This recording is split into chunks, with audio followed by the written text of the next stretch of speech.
Good morning, or afternoon, or evening, depending on where you're at. Today we're going to continue on with reading the Quran, a chronological modern English interpretation by Jason Chris Houck. Let's go. Chapter 50, Surah 17, The Night Journey, or the Tribe of Israel. Adored is he that carried his servant on an overnight journey from the sacred mosque to the farthest mosque, whose ground we did bless, a journey where we could show him some of our signs. Surely he sees and hears all. This is believed to specify Al-Aqsa, the furthest mosque in Jerusalem. We gave Moses the book so there would be guidance for the children of Israel. We told the offspring of those we carried in the ark with Noah, "Do not choose any guardian besides me." He was a grateful worshiper. We revealed in the book that twice the children of Israel would cause corruption on the earth, and for that arrogance would be punished. When the first promise came true, we sent our followers to ravage their lands, and they did. After that, we gave them a second chance, and aided them with resources and children to build a great army. Warning: if you perform good acts, it benefits your souls, and likewise, evil acts will harm your soul. When the second promise occurs, we will raise another group to ravage your leaders. Enter your temple as before, and lay waste to your lands. The Lord may yet show mercy to you, but if you revert to sin, we will revert to punishment. We have made a hell as a prison for those who reject the faith. This Quran is a guide to what is righteous and gives good news to the faithful who perform good acts, that they will receive a great reward. For those that don't believe in the hereafter, we have created a great punishment.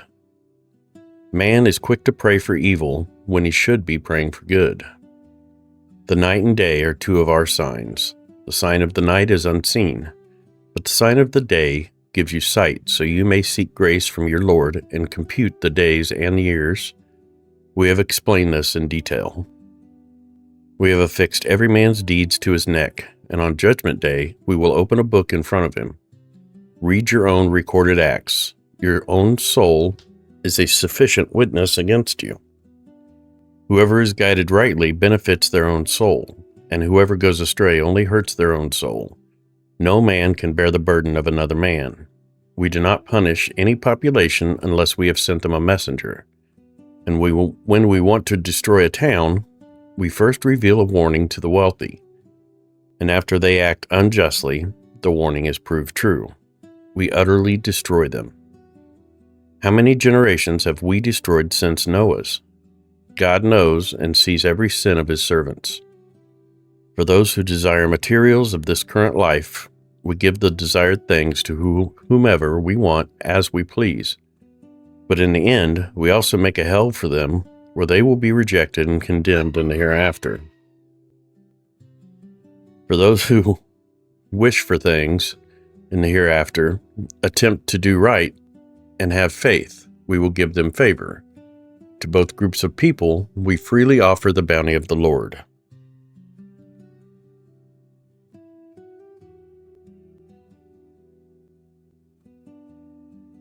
On earth, you have seen we have given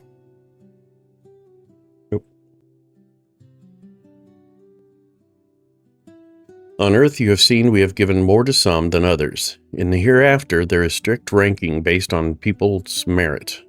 Do not take any other gods besides God, or you will be despised and rejected. The Lord decrees that you worship no one but him, and are kind to your parents. When they reach old age, don't disrespect them or desert them, but treat them with honor. Care for them with compassion and humility, and say, "My Lord, have mercy on them for their care for me when I was a child." The Lord knows everything man does. If you are righteous in actions, he is forgiving to all those who repeatedly repent. Fairly give relatives their inheritance, and also to the needy and travelers, but don't spend wastefully. Wasteful people are the brothers of devils, and Satan is ungrateful to his Lord. If you must ignore wasteful people as you pursue the Lord's mercy, Simply speak kindly to them. Don't be stingy, but don't spend wildly, or you will be responsible for becoming poor. The Lord increases and decreases his provision of sustenance fairly when he pleases, for he knows and sees everything about his servants. Do not kill your children because you fear poverty. We shall provide for them and you. Killing children is a great sin. Do not commit adultery, for it is shameful and an evil way. Do not kill that which God has forbidden unless it's for a just cause. The family of anyone killed wrongfully has been given the right to forgive the murderer or ask for equal punishment, but cannot exceed the law and seek vengeance against others. Do not take any property of an orphan, but instead protect it until they reach adulthood. Fulfill every promise, for every promise will be evaluated on Judgment Day. It will help you in the end to give people the correct amount of goods and to weigh goods on a balanced scale. Don't believe in ideas you don't understand. All you see, hear, and feel will be judged in the end. Don't walk the earth with disrespect like you own it. You can't split the earth in two or extend the heights of the mountains. All these things are evil, and the Lord hates them. This is part of the wisdom the Lord revealed to you. Do not associate God with any other object of worship, or you will be thrown into hell, guilty and rejected. Do you think that your Lord wanted you to have sons while he took for himself daughters from among the angels? You have spoken an appalling thought. In various ways, we have explained messages in this Quran so that people may take warning, but it seems to increase their dislike of the truth. Say to them, if there truly are other gods as you claim, wouldn't they have tried to move against the Lord of the throne? Glory to him, for he is nobler than the gods you claim.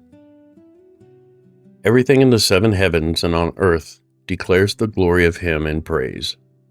But you don't understand how they declare his glory. He is lenient and merciful. Sometimes, when you recite the Quran, we place a hidden barrier between you and the unfaithful. We cover their hearts so they don't understand it and plug their ears so they can't hear you honor the only Lord, causing them to turn from you.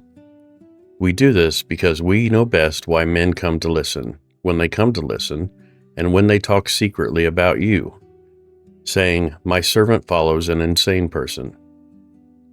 Look at the descriptions they create for you. They have gone astray and will never be righteous. They ask, how can we be resurrected in a new creation from dust and bones? Answer them, even if you are stones or iron or some unimaginable creature, you will be resurrected. They will ask, who will cause us to return?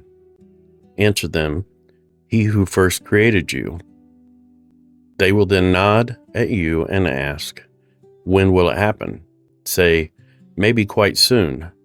On the day he calls you up, you will answer his call with praise and think to yourself, it has only been a little while.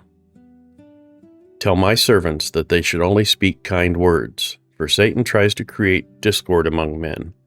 Satan is the enemy of mankind. Your Lord knows a man's soul best. If he wants to, he can grant you mercy or give you punishment. We have not sent you, Muhammad, as a warden over all men.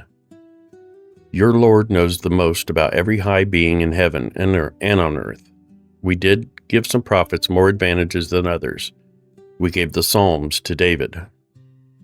Say to them, try to call on those beings or idols besides God, and they will not have any power to remove your misfortunes or to bring about change. Those beings you call upon besides God are actually all trying to find a way to access their Lord, even those you pray to that are closest to him. They hope for his mercy and fear his punishment. The punishment of your Lord is something to fear. We will destroy every population in town before the day of judgment or severely punish it. That is written in the book. Nothing today stops us from sending more signs, but the earlier generations always thought they were false signs, like when we sent the she-camel to the Thamud people to warn them, but they mistreated her. We only send signs to warn men of possible destruction. We said to you that your Lord encompasses all of mankind. We only showed you the vision that you saw as a trial for mankind and the cursed tree in the Quran. We warned them, but it only causes them to commit more wrongdoing. Remember when we told all the angels to bow down to Adam? They all did except for Iblis. He asked why he should bow down to someone made from clay. Iblis said that if Adam was the one that we would honor above him, then he wanted to have grace from God until resurrection day.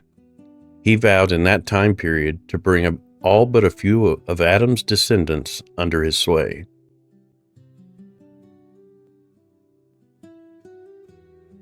God said, "Go your way, Iblis, and anyone that follows you will receive hell as an ample payment. Attract anyone you can with your voice. Collect your force of infantry and cavalry against them. Share with each other wealth and children, and make promises to them. But Satan only promises them to deceive them. But you will have no authority over my followers. Your Lord is a sufficient guardian. Your Lord made the ships travel smoothly through the seas so you can collect its bounty. He is most merciful to you. When you are in distress on the sea, there is no help from those you pray to instead of God. And when he brings you back to dry land, you turn away from God. Man is ever ungrateful. Do you not worry that he will cause the earth to swallow you from beneath on land, or that he will send a violent tornado of stones, and then you will not have anyone to protect you?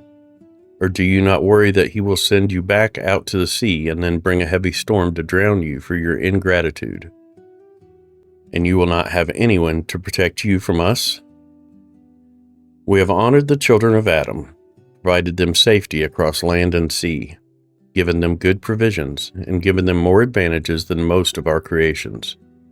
On that day we will call forth every man and his leader, and give each their record book in their right hand, and they will read it, and they will be dealt with fairly. But those who were blind, willfully on earth, will be blind in the hereafter, and continue to stray from the path.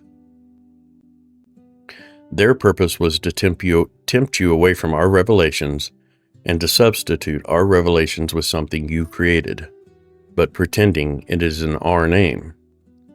They would have accepted you as a friend in return. Had we not strengthened you, they may have started to persuade you a little. If you had done this act, we would have given you double the punishment in this life and after death, and you would have found no one to help you against us.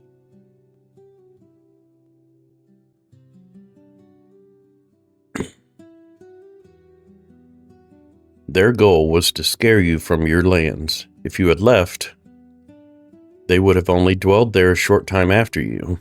This is our custom with messengers like those we sent before you. You will find we don't change our customs. Perform prayer at the sun's decline until the dark of night, and then the dawn recital. The dawn recital is always witnessed. Pray for a part of the night as an extra prayer for you, and maybe your Lord will give you a higher class. Say, "My Lord, let me enter through the gate of truth and honor, and also let me exit through the gate of truth and honor. Grant me your power to sustain me." Say, "Truth has arrived and lies have vanished, for lies always vanish." We send down in the Quran healing and mercy to the faithful, but to the unjust it increases their ruin. When we gave man our favor, he turns from us and disregards it. And when evil afflicts him, he is in misery. Say, "Everyone acts according to his own character, but your Lord knows those who are guided on the right path." When they ask you about the Spirit, say, "The Spirit is commanded by the Lord, and my knowledge of it is only what little I have given you. If we wished it, we could take back what we revealed to you, and then you would have no guardian against us, except for mercy from your Lord, for his kindness to you is abundant." Even if every man and genie worked together to try to produce a Quran like this, they would not be able to. We have used every type of parable in this Quran to explain it to man. and yet the majority of them refuse to believe. When they say, "We refuse to believe you until you make a spring gush out water from the earth, or until you create a garden of date palms and grapes with a river flowing through it, or until you cause the sky to fall down in pieces, as you predicted, or you bring us face to face with God and the angels, or you have a house covered in gold, or you climb a ladder up into the sky. No, we shall not even believe you climbing the ladder until you bring back down to us a book that we can read." Reply to them, "Glory be to God. Am I anything more than a mortal messenger?"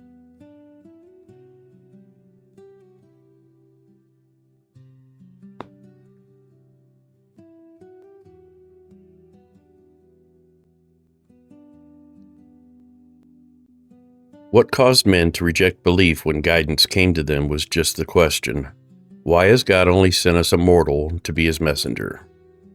Reply to them, if angels walked on earth living among man, then we certainly would have sent an angel as a messenger. It is enough that God acts as a witness between me and you. He knows and sees everything about his servants. Whoever God guides is rightly guided, but whoever he leads astray will never find a guardian for himself. On the day of judgment, we shall gather the unjust together, lying on their faces, blind, dumb, and deaf. Their destination will be hell, and whenever the heat decreases, we will increase the fire. That is their retribution, because they didn't believe our revelations, saying, "When we are but dust and bones, will we really be resurrected?" Can they not see that God, who created the heavens and earth, has the power to recreate them? He has created an end date for them, of that there is no doubt. Yet the unjust refuse to believe. Even if you possessed all the treasure of the Lord's mercy, would you not distribute them for fear of spending it? Man is wretched. We gave Moses 9 signs, and the children of Israel can attest. When he stood before the Pharaoh, he said, "I think you have been bewitched." Moses replied, "You know that these signs have been sent down by the Lord of heavens and earth as clear evidence. I deem that you, Pharaoh, are doomed." Pharaoh resolved to remove Moses from the face of the earth, but we drowned Pharaoh and every one of his followers. Then we told the children of Israel, "Live safely in this land, and when the promise of the hereafter comes, we will gather you all together." With truth we sent it down, and we sent you as only a messenger of good news and warnings. We divided the Quran into parts, and we sent it down to you in pieces so that you can recite it to men as it's revealed. Say, whether you believe it or not, when people who were given knowledge beforehand hear the Quran recited, they bow down on their faces in humility, and they say, "Glory to our Lord. Our Lord's promise must be fulfilled." They fall down on their faces in tears, and it increases their humility. Say, call upon God, or call upon the Beneficent. You can call him either, for it is the same. The most beautiful names belong to him, but do not speak loud or silent when you worship, but something in between. All praise belongs to God, and he has no son and no partner in sovereignty, and he needs no partner to protect him. Proclaim his greatness. Chapter 51, Surah 10, Yunus, or Jonah. Alif, Lam, Ra. These are the verses of the definitive book. Why is it a wonder to the people that we have sent our message by revealing it to a man that lives among them and telling him to warn mankind and give good tidings to those who believe so that they can be in good standing with the Lord? The faithless say, "He is a sorcerer." Your Lord is God. He created the heavens and earth in 6 days and then established himself upon the throne. No one can plead for you with him unless he allows it. God is you. Lord, worship him. Will you accept this warning? To him you will all return. That is a promise of God. It was he who caused the original creation. Then he will bring it back, and he can reward justly those who are faithful and did righteous deeds. For those who reject him, He will deliver boiling water to quench their thirst and a painful punishment. He made the sun radiant and lit the moon and ordained its phases so that men can calculate time. Everything God created was for a purpose. He explains his signs in detail for those who understand. For in the repetition of night and day, and in everything that God created in the heavens and on earth, there are signs for the righteous to understand. Those people who do not expect to meet us and are perfectly pleased with life on earth and do not see our signs will have a home in the fires because of their deeds. Yet those people who are faithful and do good acts will be guided by their Lord through their faith. Streams will flow for them in the gardens of paradise. They will call out, "Glory to you, God," and they will be greeted with peace. And their concluding statement will be, "All glory belongs to God, the Lord of us, the Lord of all the worlds." If God were to quicken the end of their lives, the lives of sinful men, as fast as he brings an end to the just, then he would end their lives immediately. But we leave those people on earth that don't plan on meeting us in the hereafter to wander confused in their rebellion. When man is in pain, he cries to us from all positions. But when we have solved his problems, he will go about his life as if he had never cried out to us for help. This is how man can make his wrongdoing seem allowed in his mind. We destroyed generations before you when they sinned. Their messengers warned them, but they wouldn't believe. That is how we punish the guilty. Then we let you inherit the lands after them, so we can see how you behave. When our clear signs are revealed to the prophet that don't look forward to meeting us, they say, "Bring us a revelation other than this one, or change this one." Reply, "It is not in my power to change it. I simply follow what is revealed to me. If I were to disobey my Lord, I would fear my punishment on that great day. If God had willed it, I would not recite it to you, nor would he have made you aware of it. I lived with you my whole life before it was revealed to me. Why don't you understand? Who commits the greater sin, those who create a lie against God, or those who deny his revelations? Sinners are never successful.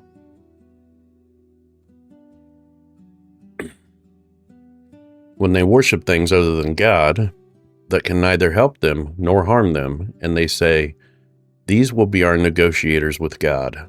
Reply, "Do you intend to tell God something he has never heard of before in the heavens or on earth? Praise be to him, for he is more noble than all you associate with him."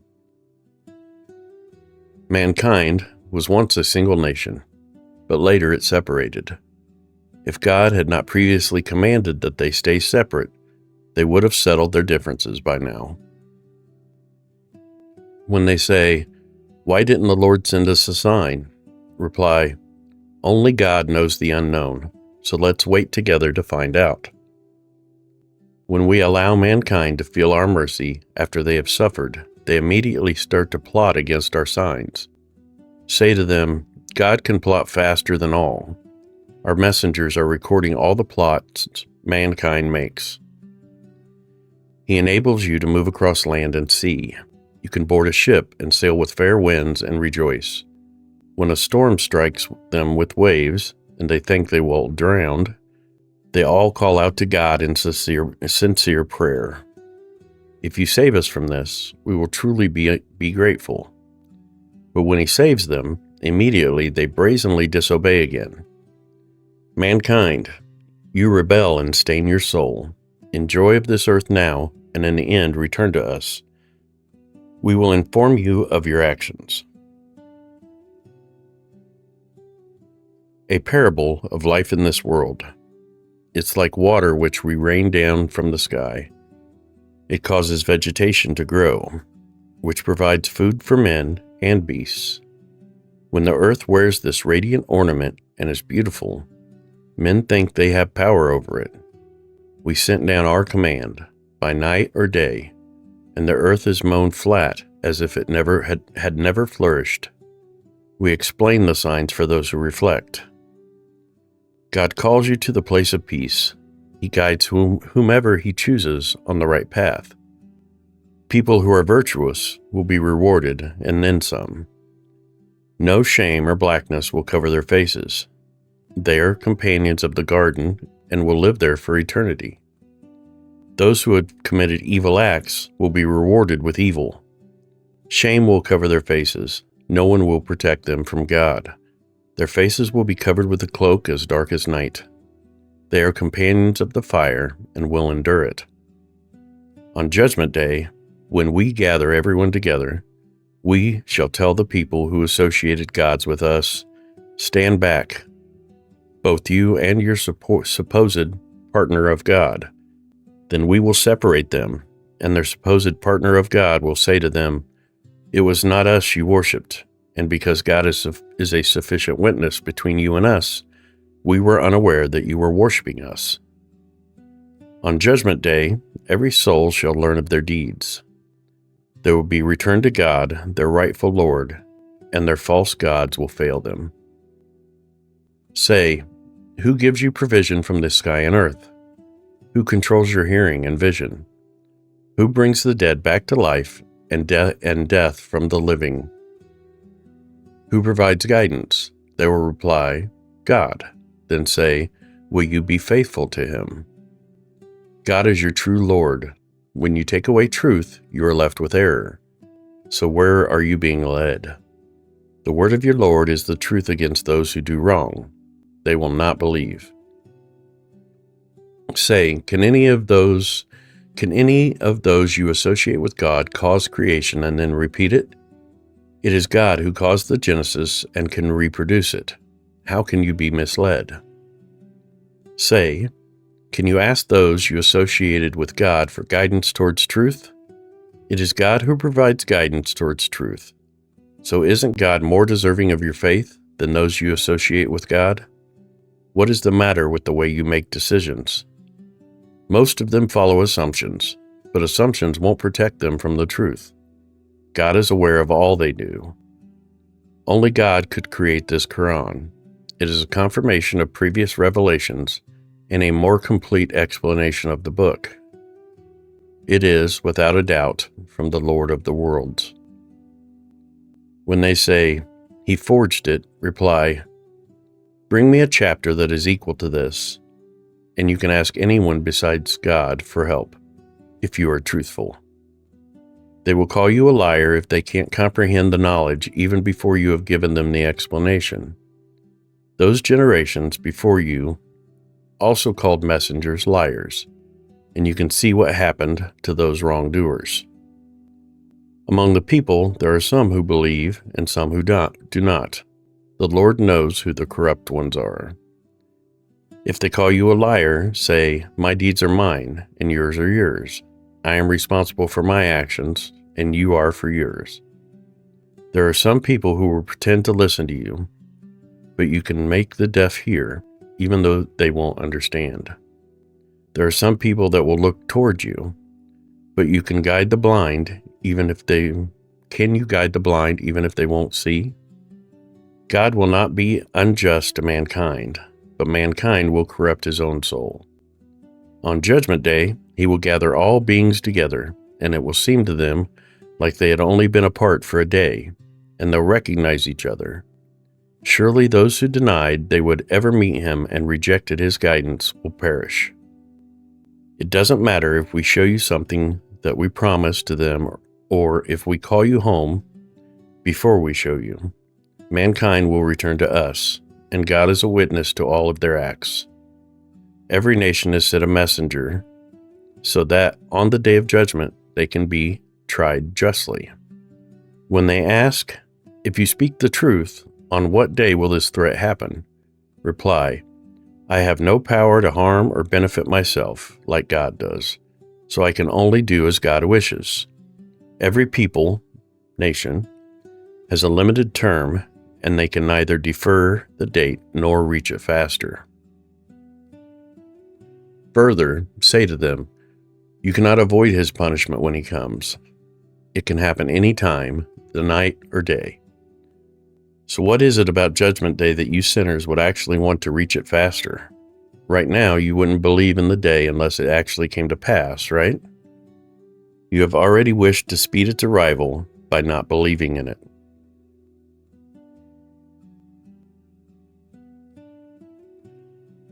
That day it will be said, to those who are unjust, take the eternal torment.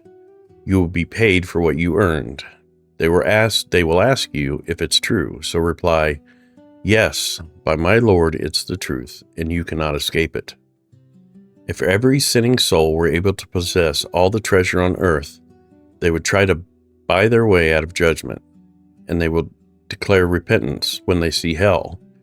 But all will be judged fairly and given only justice.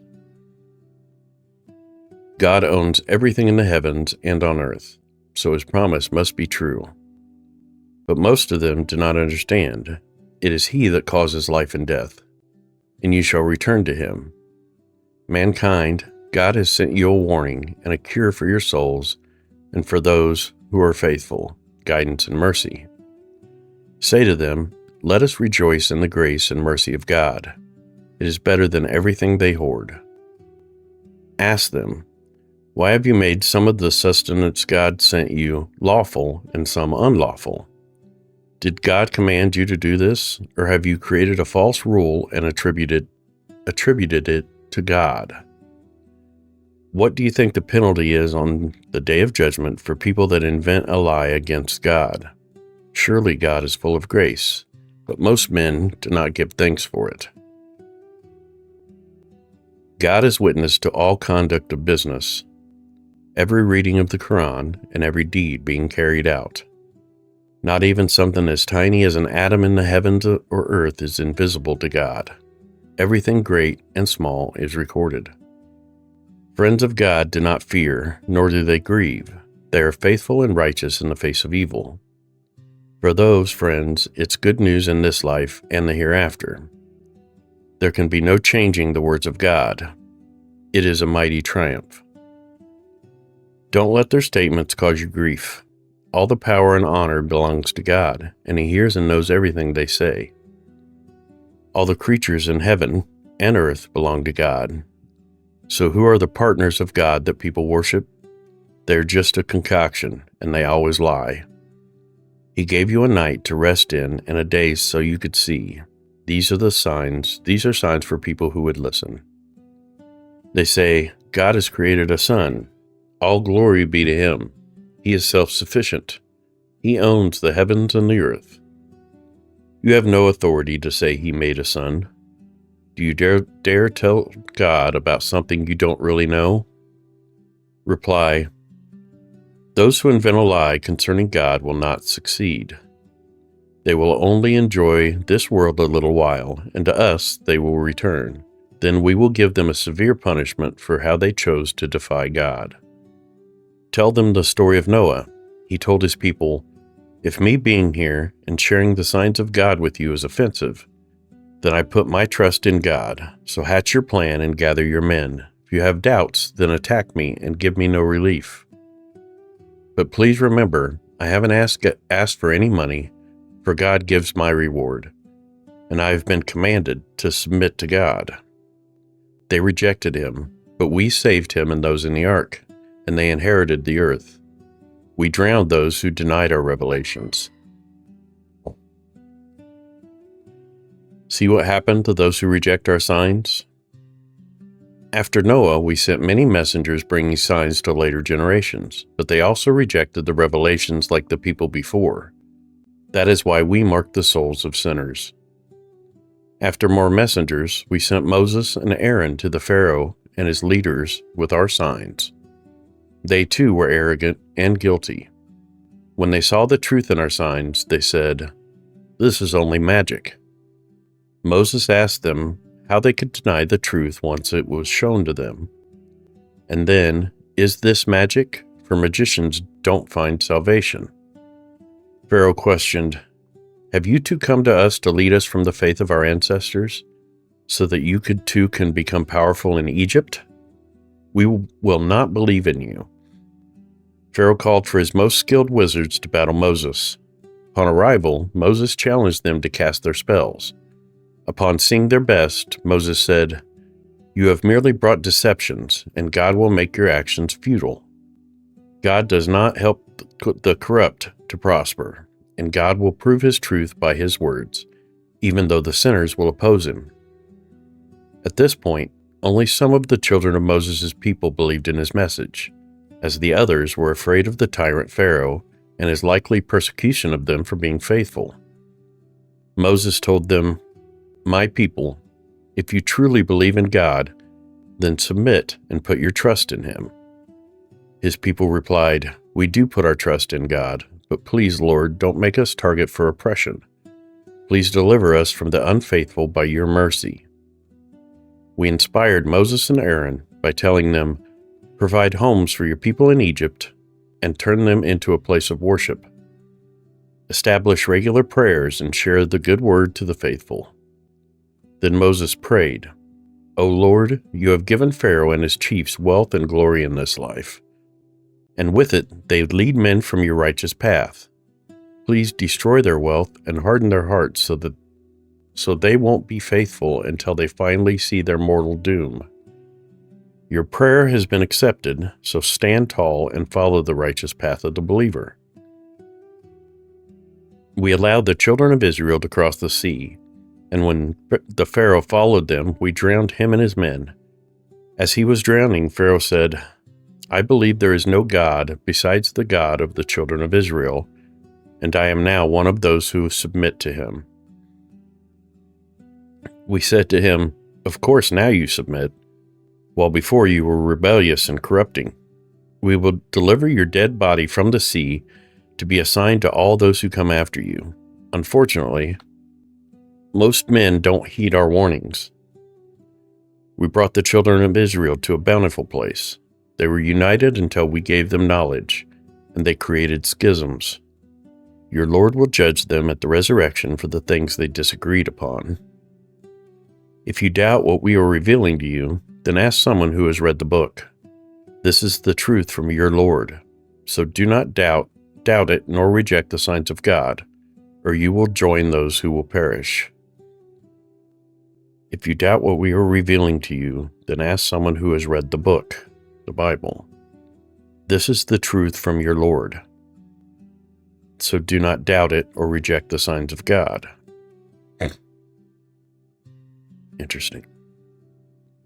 Some will not be faithful, especially those who were justifiably marked by God's word, even if every sign is personally shown to them until the end when they see their final grievous penalty.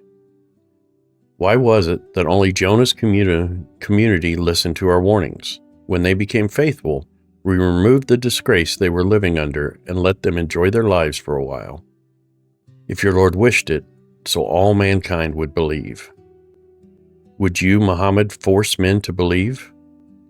No soul can be faithful except by the will of God. He places impurity on those men who cannot understand. Behold, all that is in the heavens and on earth. But no signs, revelations, or warnings can benefit the unbelievers. Do they expect any different outcome than their ancestors before them at death? Tell them, then wait, and I will wait with you. We will surely save our prophets and the faithful in the end. We are bound to save the believers. Tell mankind, if you doubt my religion, then know that I don't worship your other gods. If you doubt my religion, then know I don't worship your other gods. I only worship God, the God that will bring about your death. I have been commanded to be one of the believers. Always worship religion righteously, and do not be one of those that ascribe partners to God. It is surely a sin to call upon any other being besides God, like any of those that cannot harm or help you. If God gives you pain, only He can stop it, and if He intends you to receive benefits, then no one can stop His gift. He can grant His will to any followers He chooses, and He is forgiving and merciful. Tell them, mankind, the truth has been revealed to you by your Lord. Whoever lives righteously helps their soul, and those who stray from the straight path harm their souls. I am not here to keep you on the straight path. Follow these revelations sent to you, and be patient until God passes judgment. He is the greatest judge.